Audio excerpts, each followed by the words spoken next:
também acho que você ser progressivamente mais forte te ajuda a progredir melhor a carga, né? Lembrando que, cara, eu sou do time que a gente precisa deixar bem alinhado que peso é diferente de carga. Semanticamente, em português, eles são iguais, né? A gente, semanticamente, são termos idênticos, peso e carga, mas quando a gente fala de treinamento, carga e peso, eles são diferentes, né? O peso é um componente da carga. Então, é por isso que a gente tem aqui algumas pessoas, né, que eu consegui, junto com o Walter, fazer as pessoas falarem disso. Muita gente errava nisso, dizendo assim, progressão de carga é aumento de peso. Intensidade é carga. Beleza, também. Não só carga. E até saiu um estudo muito legal, que é assim, progressão de carga sem progressão de peso, que é Progressive Overload Without Progression Load, ou seja, progressão de carga sem a progressão do peso, né? Mostrando resultados iguais de hipertrofia, onde um grupo progredia Sim, eu tô ligado. e outro grupo progredia as repetições. Uhum. E quando a gente fala de progressão de carga, quando a gente pega lá Kramer, o Kramer ele define carga como o componente, o conjunto dos componentes de estresse ao corpo oferecidos pela sessão ou pela periodização de treinamento. E quando a gente pega o que é carga, a carga é repetições, séries, intensidade, o número de exercícios para o grupo muscular, a frequência semanal de treino desse grupo muscular, e a gente ainda tem também o componente de carga interna. Essa é a carga externa e tem a carga interna. Mas isso aí é para outra seara. Enfim, e aí, quando a gente fala de progressão de carga, existia muito erro de achar que era aumentar o peso. Então, se eu não aumentar meu peso, eu não tenho hipertrofia. Não é isso. Sim. Até porque você não vai conseguir ficar aumentando seu peso infinitamente. Senão, as competições de powerlifting ia ser nego levantando 3 toneladas, 4 toneladas. Mas é de 1 em 1. Sim, de 1 em 1, mas vai ter uma hora que vai demorar também de 1 em 1. Então, existem outras formas de você aumentar, fazer essa progressão de carga. Sim. Seja aumentando o número de repetições para o mesmo peso. Você fazia 100 quilos no leg, 10 repetições. Fez 11, progrediu a carga pela repetição. Você fazia uma série de 10 repetições com 100 quilos, você faz 2, você progrediu a carga pela série. Você fazia leg uma vez por semana, 10 repetições, 100 quilos, uma série, você faz 2 vezes por semana agora, você progrediu a carga. Você fazia leg para o seu quadríceps, uma série de 10 com 100 quilos e passou a colocar uma extensora junto, você progrediu a carga para o seu quadríceps. E você fazia com 100 quilos, fez um aumento progressivo aí de no máximo 10%, botou 110, você também progrediu a carga. Então, esse erro, que era bastante comum, a gente conseguiu fazer as pessoas se aterem a isso, né? A entender que o componente que o termo progressão não se refere a peso apenas, mas também o peso. Uma nomenclatura que eu gosto de usar para deixar bem palpável para a galera que não é da área é progressão de trabalho. Pense que é a questão do quanto seu músculo trabalha. Se numa semana ele trabalhou mais, seja porque você fez uma repetição a mais para a mesma carga, botou 10 quilos a mais para aquela quantidade de repetições, fez uma série a mais, fez um exercício a mais, treinou mais uma vez na semana, isso é progressão de trabalho, isso é progressão de cargas. E é disso que a gente fala quando a gente diz aí que, tirando a parte de fazer mais séries, né? Quando a gente fala de progredir carga em relação a um treino mais intenso, porque você vai conseguir fazer uma repetição a mais, você vai conseguir aumentar um pouco da carga. Isso daí é progressão e não é simplesmente botar mais peso, botar mais peso, botar mais peso. Então, muitas vezes, na atualização semanal em que eu peço para os meus alunos, né, que toda semana eles me mandam, eu peço também um resuminho.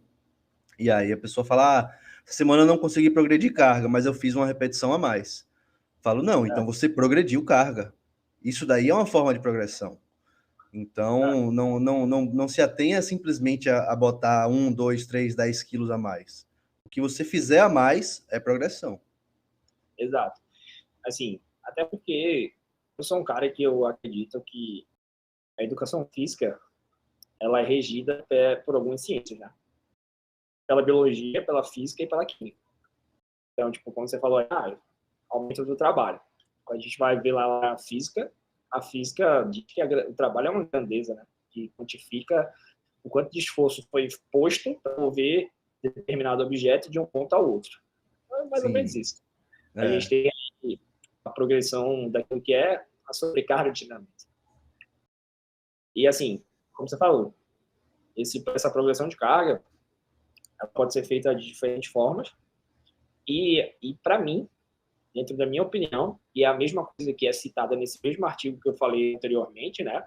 Que compara as duas formas de progressão, é que o ideal seria combinar os métodos de progressão. Trabalhar tanto o aumento do peso quanto o aumento das repetições dentro da mesma periodização. Seria aquilo que é o melhor dos mundos, né? Eu vejo muita galera falar assim, o volume de repetições tem um teto para você progredir. Né? Você não vai fazer repetições infinitas. O número de séries tem um teto para você fazer. Você não vai fazer séries infinitas. Exercícios também, né? E o peso não tem uma progressão limitada, não tem um teto. Tem sim. Vai ter semanas que você vai estagnar na progressão de peso. Aí você faz o quê?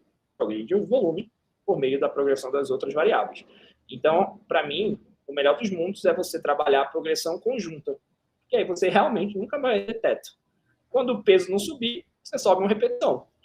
Quando começar a ficar difícil subir repetição e peso, você sobe uma série, descansa mais. Quando começar a ficar difícil fazer mais séries daquele exercício, você bota uma série de outro exercício. E aí você tem possibilidades infinitas de fazer progressão, trabalhando todas as variáveis e tornando o treino cada vez mais específico dentro daquilo que você precisa que seja.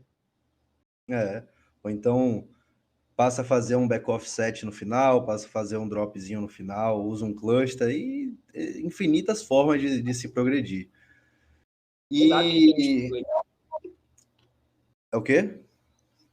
A gente tem um estudo legal, né, sobre back offset, né, que não coloca o nome de back off, mas é basicamente comparando 5 sets com intensidade alta, se não me engano, são 5 repetições, versus 4 séries, ou são 3, não lembro, mas eu acho que sejam 4, e na última série é uma série com volume mais alto. Então, a gente faz no back off, né? E aí mostrando que a gente conseguia subir, quando a gente conseguir subir esse volume na série final, a gente tinha um pouquinho de resultados melhores. Então é mais ou menos isso. Né? Pois é. Que a gente ficou ali do aumento do trabalho. Pois é, Lembrando que a gente não pode manipular o treino para aumentar esse trabalho. Por exemplo, então vou, ao invés de fazer 2 séries de 10, eu vou fazer 2 de 40. Você vai ter um aumento do volume load, mas custando bastante tensão mecânica. Né? Então você vai estar privilegiando volume, colocando intensidade no chão. Provavelmente esse estímulo não vai ser satisfatório. Pode ser até que seja de curto prazo, mas de médio prazo não é sustentável. Então, assim, eu costumo dizer que o trabalho, né, que a gente chama de volume load, para quem não sabe, o volume load, ele pode ser da sessão, pode ser do exercício e pode ser da série. O volume load, ele é caracterizado pelo número de repetições versus o peso, quando a gente fala de uma série. Quando a gente fala de um exercício, é séries, repetições e peso. Então, por exemplo, eu fiz 2 séries de 10 com 100 quilos, então eu tenho aí 2.000 de volume load. Eu vou aumentar meu volume load, eu vou fazer 2 séries de 20. Aí você tem, você acaba diminuindo o peso, né? Você vai trabalhar, vai sair da zona de 70% e vai para uma zona muito mais baixa de RM, mas aí você conseguiu subir o volume load. Mas esse volume load ele foi mais alto às custas de uma intensidade muito mais baixa. E, possivelmente isso não vai trazer resultados melhores para a hipertrofia. Então, assim, eu costumo dizer que esse volume load ele precisa ser aumentado de forma progressiva, tendo como referencial o mesmo método de treino.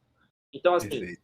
Esse volume load precisa aumentar se a gente compara o mesmo trabalho que está sendo feito. Então, assim, se é o mesmo número de séries, se é o mesmo exercício, se a gente está usando a mesma zona de repetições, esse volume load aumentar é muito legal. 3 séries de 10, a gente aumentou para 11, subiu o volume load. A gente aumentou para mais peso, subiu o volume load. A gente colocou mais séries nesse exercício, sobe o volume load. Mas não porque a gente está sacrificando, vou botar 10 séries agora. Isso não vai gerar mais hipertrofia. Provavelmente pode até atrapalhar, porque você vai pegar e vai exagerar pelo volume. Ou então falar assim, não, então eu vou pegar e vou fazer 30 séries de uma repetição. Botar muito peso, vou fazer um RM, fazer 30 séries. Com, sei lá, 30 séries com 100 quilos, eu vou ter aí um volume, sempre equalizar as duas coisas. Eu tenho um post que eu acho que eu fiz em 2020, 2021, que eu falo justamente isso.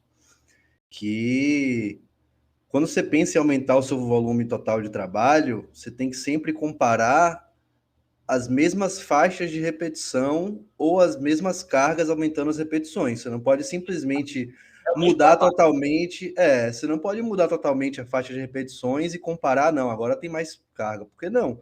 Porque realmente, quando você aumenta um pouco da carga, você já faz uma quantidade de repetições muito menor.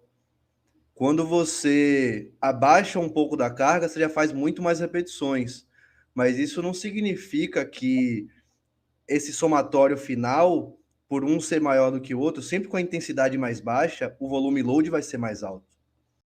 Exato. Você pode, por exemplo, você pode pegar aí, se você consegue fazer um supino com barra com 50 quilos de cada lado, você faz uma repetição, ou seja, 100 quilos mais 20 da barra, 120, uma repetição. Beleza. Se você tira 20 quilos aí, você faz muito mais repetições. E nisso daí vai, tipo, triplicar, quadruplicar, quintuplicar o volume load. Mas não é assim que se funciona essa análise de variáveis. Então, quando você pensar em progredir volume load, sempre pense o seguinte: progredir carga, séries ou exercícios para a mesma faixa de repetições, progredir repetições ou séries para a mesma quantidade de carga, e não ficar fazendo essa salada de frutas aí, porque no final das contas não vai mudar nada, só um número que ficou maior. Cara, vai ficar muito mais difícil controlar o volume de treino e a própria progressão, né? Se você ficar invertendo todas as variáveis do treino a todo momento, né?